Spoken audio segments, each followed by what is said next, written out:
Bom dia a todos, meu nome é Douglas Gabriel da Costa Alves e hoje, junto com meu colega Gustavo Batista Bissoli, vou apresentar sobre três pilares fundamentais da arquitetura de sistemas de informação modernos: o XML, o JSON e o banco de dados NoSQL, que é o MongoDB. Esses três tópicos são discutidos no capítulo 13 a 13.3.2 do material de referência da disciplina, que é o livro do Elmasi e do Navarre, e representam a evolução de como os dados são estruturados, trocados e persistidos no desenvolvimento do software hoje. A forma como estruturamos os dados é um ponto muito importante na comunicação de sistemas e vamos entender assim por que o XML ainda é crucial para a conformidade, assim como o JSON se tornou um padrão de fato na na internet moderna, e como o MongoDB utiliza essa estrutura para mudar a forma como pensamos o armazenamento dos dados. Primeiro vamos começar detalhando o conteúdo e a relevância profissional desses formatos.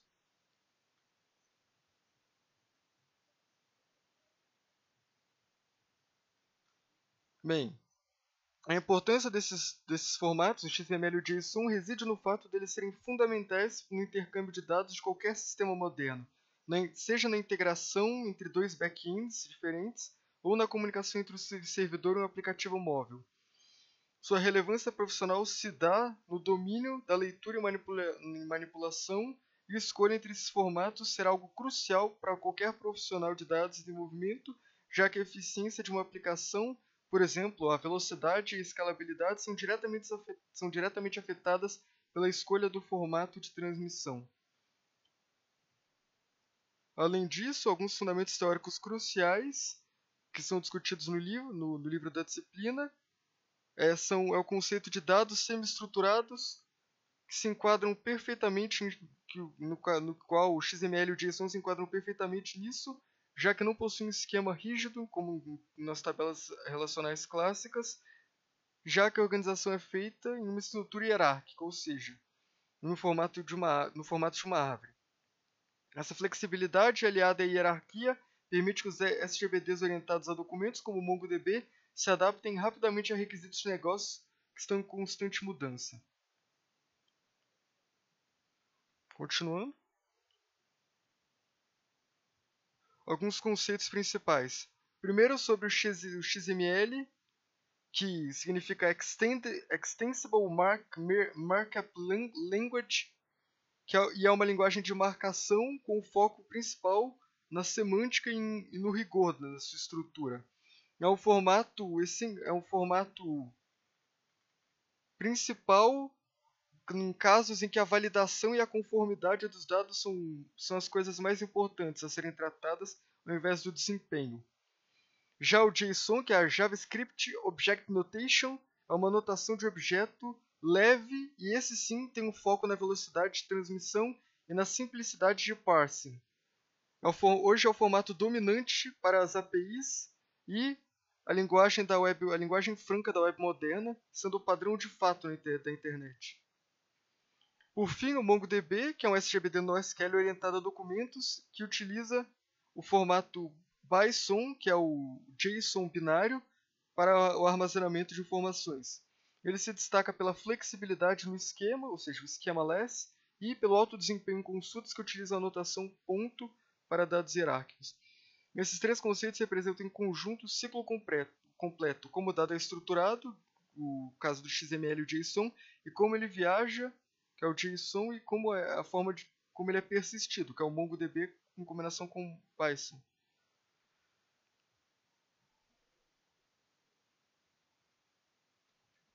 Agora, comparando o XML e o JSON, nós podemos citar no XML a redundância, ou seja, cada elemento, como nome ou status, deve ser aberto e fechado. Isso adiciona peso ao arquivo, mas é o que garante esse rigor estrutural. Se houver algum erro na tag, o arquivo não é válido e o parser o rejeita. Já no caso do JSON, a estrutura é limpa e focada nos dados, utilizando só pares chave-valor, o que o torna muito menos verboso, digamos assim. Nesse quesito, a sua decisão é uma balança entre a robustez e a agilidade. O XML é ideal, onde o rigor estrutural é inegociável, como em documentos que exigem assinaturas digitais, validação escrita e intercâmbio de dados entre grandes sistemas. Alguns exemplos que eu posso citar são o B2B, B2B e o governo federal, que utilizam esse padrão robusto. Já o JSON é a escolha primária para APIs web e aplicações que priorizam a velocidade de transmissão e o baixo consumo de banda larga. Devido a essa leveza, sendo assim, ele é o padrão para quem busca uma comunicação mais veloz.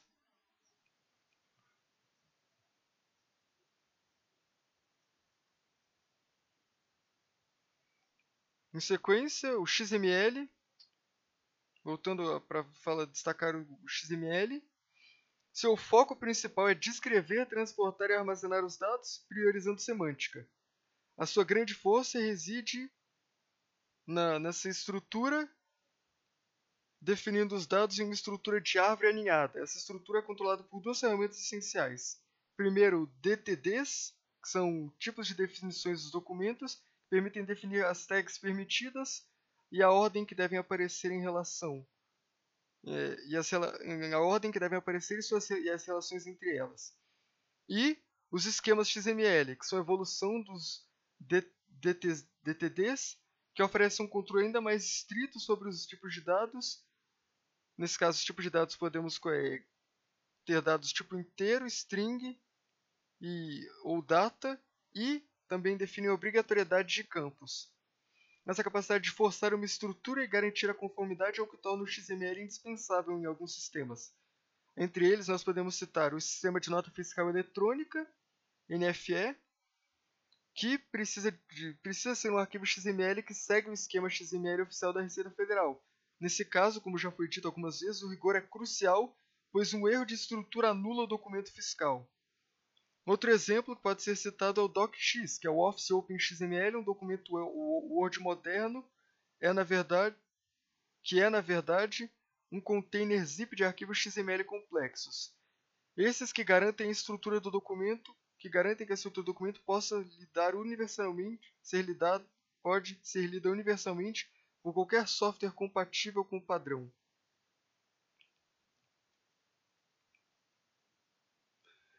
Agora, a estrutura e tipos do JSON. Em contraste com o que já foi dito do XML, o JSON é uma linguagem de agilidade. Sua sintaxe é baseada em apenas dois componentes principais, que refletem a notação de objetos do JavaScript, que são os pares-chave valor dos objetos, que são coleções não ordenadas representadas por chaves. Ou seja, são contidas entre as chaves. E nesse caso, as chaves são sempre uma string e o valor pode ser qualquer um dos tipos suportados.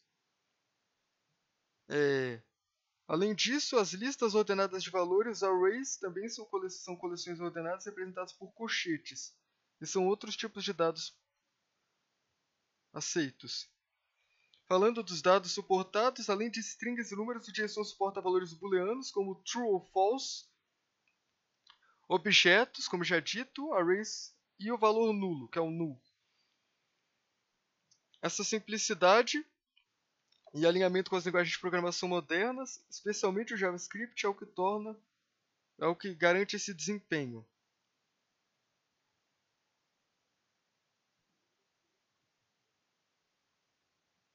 Continuando, agora estamos falando da importância do JSON.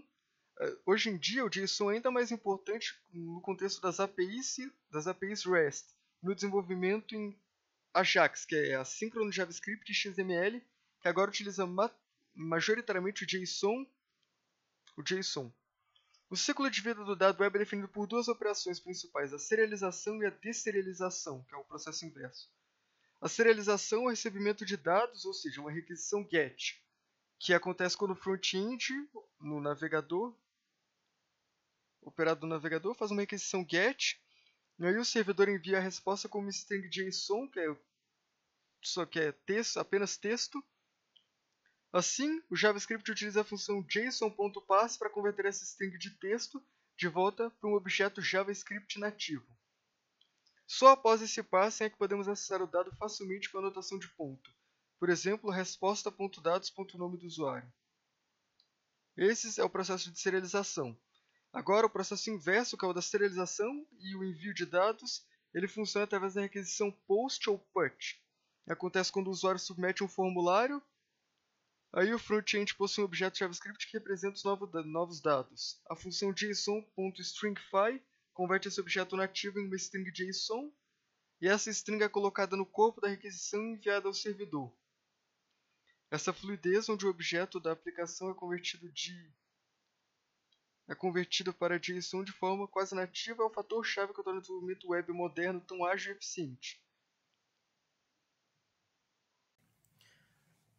Olá, sou Gustavo Psori, integrante do grupo. Vou apresentar agora dos slides 8 ao 10. Começando pelo oitavo, MongoDB, arquitetura de documentos. Chegamos ao MongoDB. Ele é um SGBD no SQL, orientado a documentos. O ponto de partida é o modelo schemaless, ou esquema flexível. Ao contrário dos bancos de dados relacionais, onde cada registro deve seguir um esquema fixo, o MongoDB permite que documentos na mesma coleção tenham estruturas diferentes. Essa flexibilidade permite adicionar novos recursos rapidamente sem migrações complexas.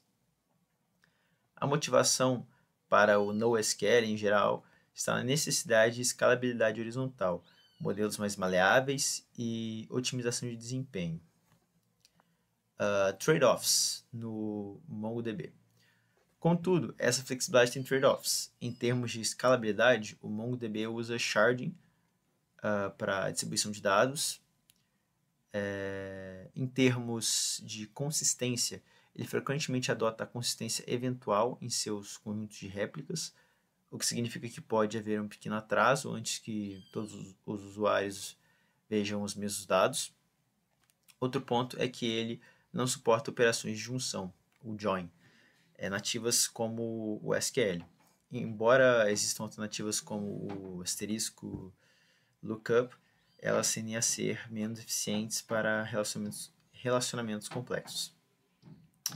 Vamos para o próximo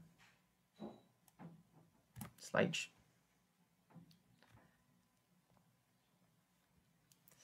O Bison, B-S-O-N, coração binário do MongoDB. O desempenho do MongoDB reside em um formato chamado Bison, Binary JSON. O Bison é o JSON otimizado para armazenamento e transmissão dentro do SGBD.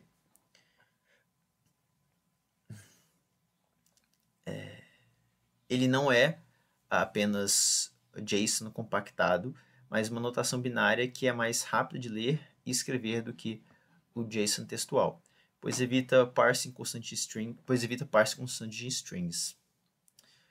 O Bison adiciona tipos de dados empresariais ausentes no JSON padrão, como inteiros de 32 e 64 bits, datas e bin data.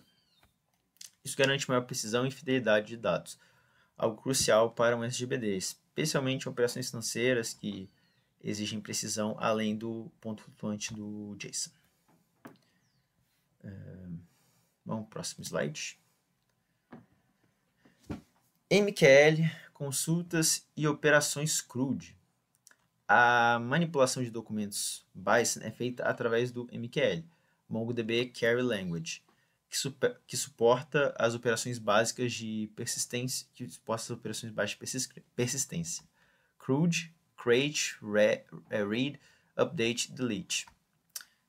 Para criação, usamos... Eu vou abrir um bloco de notas para exemplificar rapidinho aqui. Usamos o db.collection.insert one. Assim. Ou usamos também insert many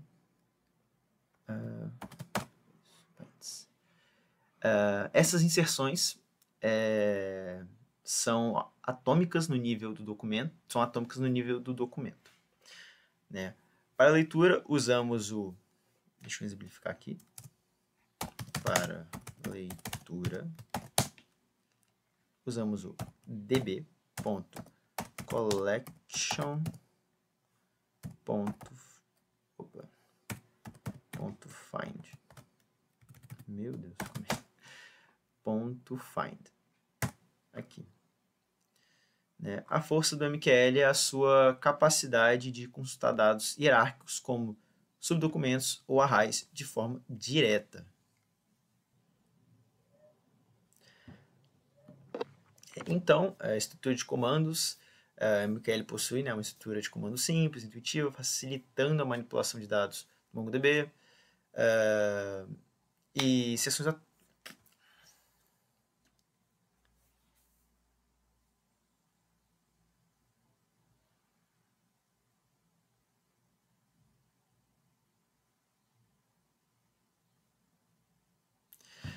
Então, o MQL possui uma estrutura de comando simples e intuitiva, né, facilitando a manipulação de dados no MongoDB. Os comandos permitem realizar operações CRUD com eficiência e clareza. As inserções atômicas, a MQL garante a atomicidade das inserções, assegurando que as operações no nível do documento sejam realizadas de maneira completa ou não realizadas, preservando a integridade dos dados. Utilizando esse dado hierárquico. E como que funciona no MQL essa consulta com dado hierárquico? A gente usa a anotação ponto. A anotação ponto ela é utilizada para acessar campos aninhados, ou seja, o código busca todos os documentos onde data.color é white, por exemplo. E usa projeção para retornar apenas o título e as tags. Ou seja, isso é muito mais intuitivo do que funções complexas que seriam necessárias em SQL para consultar um JSON aninhado. Como, por exemplo, aqui está na apresentação de slides, aqui ficaria, por exemplo, caso eu quisesse procurar pelo campo color, ficaria data.colorWhite, e se fosse title, aí se eu estivesse procurando, seria com o data tags 1 também. Então, isso daqui é uma consulta de dado hierárquico dentro do MQL. Dando continuidade, outro ponto que é muito importante a gente falar também é sobre as estratégias de otimização, que é a indexação. A indexação, ela foi feita para garantir alta performance do banco de dados e é crucial para que ele funcione na sua forma mais limpa e mais rápida. O MongoDB ele usa índice para atender a maioria das suas consultas, e sem os índices, ele realiza uma varredura completa que vai ficar assim, caríssima em grandes bases de dados, porque ele vai ter que fazer uma consulta muito vasta. E com os índices, essa varredura completa ela não precisa ser feita, porque ele precisa procurar alguns casos mais específicos que já estão indexados e retorna o resultado mais rápido. Esses índices, eles devem ser criados apenas para campos consultáveis. Campos não consultáveis não entram nesse caso, porque como ele é uma estratégia para otimização e garantir alta performance, a gente só acrescenta esses índices em campos que são realmente relevantes para a nossa aplicação. A melhor prática para se criar esses índices, para criar índices ou índice compostos, é seguir a diretriz ESR, que é Equality Sort Range. Os campos de igualdade vêm primeiro, para reduzir o conjunto de dados. Depois, o campo de classificação, que é o sort, para a gente poder evitar as operações de ordenação que são muito custosas. E por último, fica os campos de faixa, que são os campos range, que são menor que ou maior que. É, como, por exemplo, campos de data.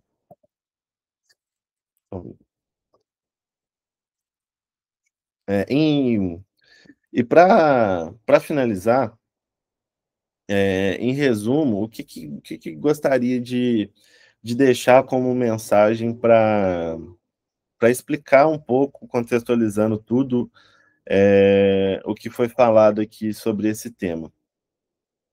Em resumo, o XML ele mantém ali o seu rigor estrutural, né, que é uma coisa bem rígida e bem nichada, então é bem rigoroso trabalhar com XML. Enquanto isso, o JSON